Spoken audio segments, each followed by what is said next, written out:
I just discovered something very interesting with my truck camper that I just finished building. Here's a look at the roof.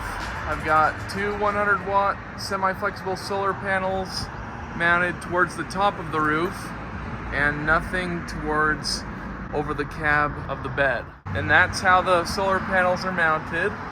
You can see they are pretty much flush with the roof.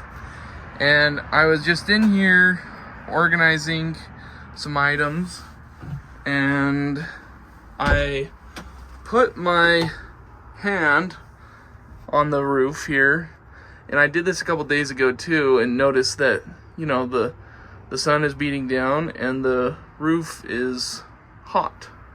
But then I put my hand over here, I was like, oh, that's pretty cold.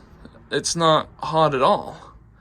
And so I was thinking maybe there's some shade on that side of the roof, but I checked and there's no shade. So then I realized, okay, this is where the solar panels are mounted. And I brought my temperature gun just to see what it shows. On this side of the roof, where the solar panels are mounted, we're about 110, 112 degrees. As soon as we jump over here, we go clear down to about 77, 78 degrees.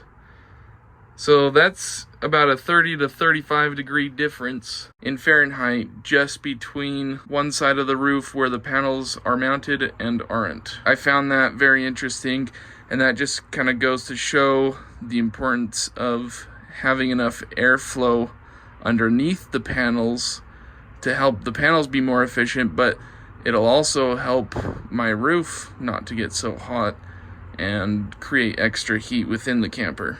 So anyways, hope that was a helpful video, and if you would like to leave a comment, please do. I love reading them. Please like and subscribe. It really helps out my channel. Thanks for watching, and I hope you have a wonderful day.